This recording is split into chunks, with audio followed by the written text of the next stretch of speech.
قرآن کا خلاصہ بتا دیتا ہوں، سارے قرآن کا خلاصہ بتا دیتا ہوں. ایک چھوٹی سی صورت سارے قرآن کا خلاصہ ہے. یاد رہے گی تو فائدہ اٹھاؤ گے، نہیں رہے گی تو فقیرانہ آئے صدا کر چلے، میاں خوش رہو ہم دعا کر چلے.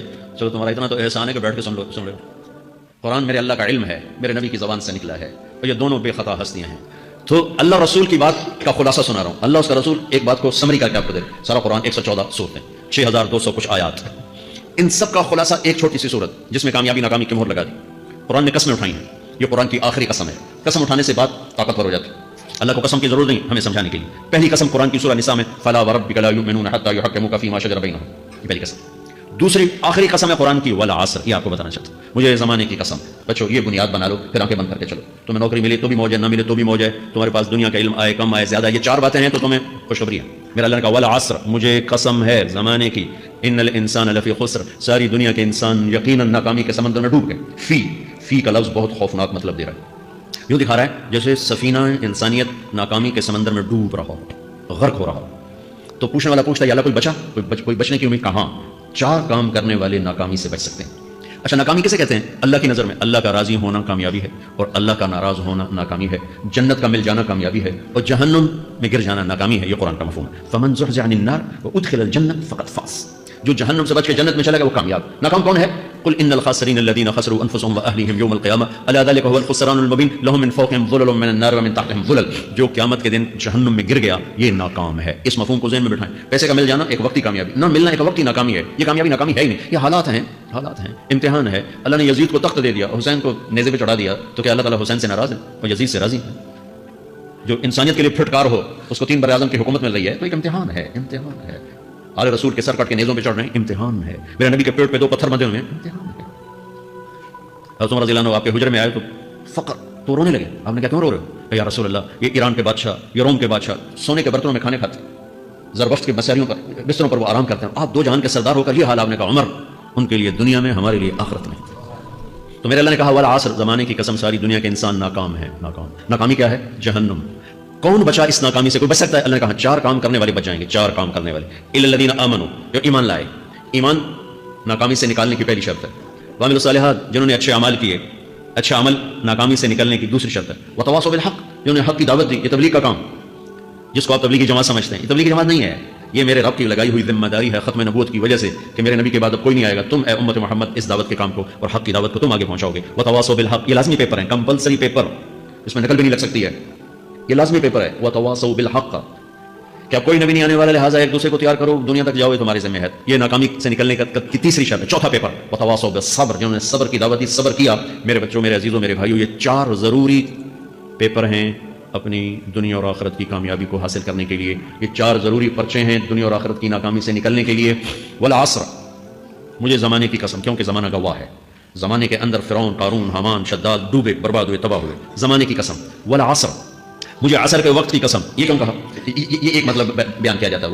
عصر کے وقت کی قسم کہ عصر کے بعد دن چھپنے میں ٹائم تھوڑا رہ جاتا ہے، تو اس وقت کاروبار میں بھی تیزی آتی ہے، سفر میں بھی تیزی ہوتی ہے، جلدی گھر پہنچیں. تو اللہ تعالیٰ کی اشارہ فرما رہے ہیں والعصر کہ تمہارے پاس بھی ٹائم تھوڑا رہ گیا ہے. یہ میری بات سن کے جلدی سے عمل کر لو، ٹائم تھوڑا ہے. جلدی سے عمل کرو، ٹائم تھوڑا ہے. پھر یہ سورت اتری عربوں میں لڑائی کا ماحول ہے، ڈاکہ کا ماحول ہے، قتل و غارت کا ماحول ہے. تو عصر کے قریب مسافر قافلے تیز ہو جاتے تھے کہ جلدی سے کسی ٹھکانے پہنچیں تاکہ دشمن کے حملے سے محفوظ ہو جائیں. تو اللہ اس پس منظر میں فرما رہا ہے والعصر، ٹائم تھوڑا ہے، شام ہونے والی ہے، پتہ نہیں کب بلاوا آ جائے. جلدی سے یہ 4 کام سیکھو، جلدی سے کرو. ٹھیک ہو گیا. تیسرا مطلب والعصر، عصر کہتے ہیں نچوڑ کو، خلاصے، نچوڑ، عصیر، جوس کا کام کیا ہوتا ہے؟ ایک گلاس ہے، خالی یہ گلاس ہے نا، آپ اس میں 1 آم رکھو تو اندر نہیں جائے گا، یہیں اٹک جائے گا. ٹھیک ہے. اور اسی میں 2 آم کا رس نکالو تو اس میں آ جائے گا. ٹھیک. اس میں اب 1 کنو ڈالو، اندر نہیں جائے گا. اسی میں 3 کنو کو نچوڑو تو اس کے اندر اس کا رس آ جائے گا. عصیر، نچوڑ نکالنا. تو میرا اللہ کہہ رہا ہے کہ تم 114 صورتیں ہیں، تم نہیں پڑھتے ہو. 6000 سے اوپر آتے ہیں، تم نہیں پڑھتے ہو. تو میں تمہیں سارے قرآن کا نچوڑ نکال کر، جوس نکال کر 3 آیات میں پیش کرتا ہوں. مجھے اس قرآن کے خلاصے کی قسم، اپنے رب کی بات مان لو، ورنہ بڑا نقصان اٹھاؤ گے. یہ بہت خوبصورت مطلب بنتا ہے. تو پہلی شرط ہے ایمان. ایمان کی شرط لگانے سے کافر ہمیشہ کے لیے ناکام ہو گئے. عمل کی شرط لگانے سے ایمان والے ناکام ہو گئے. یہ ناکامی کیا ہے؟ سیدھے جنت میں نہیں جائیں گے، وایا جہنم. اکیلا جسے چاہے معاف کرے. عمر بن عبدالعزیز نے حجاج بن یوسف کو دیکھا جہنم میں جل رہا ہے. کہ کیا حال ہے؟ کہ جو دیکھ رہے ہو بس اب تو صرف کلمے کی آس پہ پڑا ہوں کہ کبھی تو جہنم سے نکلوں گا. تو یہ اللہ کا قانون ہے. سلیمان بن عبد الملک کی میت کو قبر کے قریب کیا گیا. سلیمان بن عبد الملک بنو امیہ کا بادشاہ. تو اس کی باڈی ہلنے لگی، تو اس کے بیٹوں نے کہا ہمارا ابا زندہ ہے، تو عمر بن عبدالعزیز نے فرمایا زندہ نہیں ہے، عذاب قبر جلدی شروع ہو گیا، اس کو جلدی سے دفن کرو، جلدی سے دفن کرو۔ تو یہ میرے اللہ کا قانون ہے، ایمان ہے، عمل صالح نہیں ہے تو جہنم سے ہو کر جنت میں جائے گا، عمل صالح ہے وتواصوا بالحق، تبلیغ کا کام نہیں ہے، دعوت کا کام نہیں ہے، تو اب ناکامی کا کیا مطلب ہے؟ اب آدھی کامیابی آدھی ناکامی ہے۔ وہ یہ ناکامی کیا ہے کہ جنت میں جائے گا، جہنم میں نہیں جائے گا، لیکن بڑے درجات سے محروم ہو جائے گا، بڑے درجات سے محروم ہو جائے گا۔ اونچے درجات کے لیے تیسرے پیپر کو لینا ضروری ہے، وتواصوا بالحق وتواصوا بالصبر، چوتھا پیپر ساتھ لگایا کہ صبر اگر چوتھی شرط نہیں ہے تو پھر ناکامی کیا ہے؟ چوتھی شرط اگر نہیں، پھر ناکامی کا ایمان بھی ہے، عمل بھی ہے، تبلیغ بھی ہے، صبر کوئی نہیں ہے تو پھر ناکامی کیا ہے؟ اس کی ایک مثال دیتا ہوں، اس سے آپ کو بات واضح ہو جائے گی۔ 20 ٹیمیں میدان میں اترتی ہیں تو وہ لڑتے لڑتے لڑتے لڑتے 2 رہ جاتی ہیں، یہ دونوں برابر ہوتی ہیں، آگے تقدیر چلتی ہے، تقدیر چلتی ہے، کرکٹ ہے، ہاکی ہے، فٹ بال ہے، یہ بڑے بڑے کھیل ہیں، آخر میں آخری 2 ٹیمیں ایک دوسرے کے برابر کی ہوتی ہیں 19-20 کے فرق کے ساتھ، ان میں ایک جیت جاتا ہے، ایک ہار جاتا ہے۔ ہارنے والے کو یہ اعزاز ہے کہ وہ سیکنڈ ہے، پوری دنیا کی سیکنڈ ٹیم ہے۔ کبھی ان کو خوش ہوتے دیکھا؟ روندے ہی پہ ہوندے، انہوں نے ملک والے بھی رو رہے ہوندے تو آپ بھی میدان جو روندے پہ ہوندے، ٹھیک؟ ان کو یہ خوشی نہیں ہوتی کہ ہم سیکنڈ آئے، ان کو یہ غم ہوتا ہے کہ ٹرافی نکل گئی، ٹرافی۔ چوتھی شرط ٹرافی ہے، ٹرافی۔ اللہ کی بارگاہ سے وکٹری سٹینڈ کے اوپر کھڑے ہونے کے لیے 4 کام ضروری ہیں، ایمان، عمل صالح، تبلیغ کا کام، صبر۔ یہ 4 باتیں لازمی پیپر، آپ کے بھی لازمی پیپر کچھ ہوتے ہیں جن کا پاس ہونا ضروری ہوتا ہے۔ ایمان کا درجہ کیا ہے؟ ایمان کا آخری درجہ 33 نمبر والا بتا دوں، 33 نمبر تاکہ تسلی ہو، خوف نہ شائے کہ ہم تو ہمارے پاس تو ایمان ہے ہی کوئی نہیں، ہم کیا کریں؟ لیکن میں 33 نمبر بتا دیتا ہوں، اس سے نیچے نہ جاؤ۔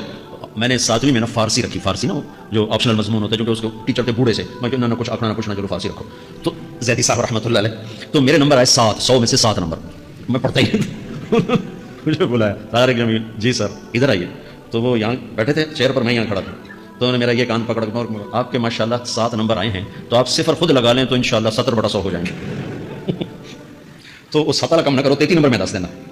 تو میرے نبی پہ قربان جاؤں، میرے نبی نے اپنی امت کے کمزوروں کو بھی لیا، اور اوپر صدیق بھی موجود ہے، تو میرے نبی نے کہا اذا سرت کا حسنۃ وساءت کا سیئۃ فانت مؤمن، اگر تجھے نیکی کر کے خوشی ہو اور گناہ کر کے تجھے پریشانی ہو تو تو ایمان والا ہے۔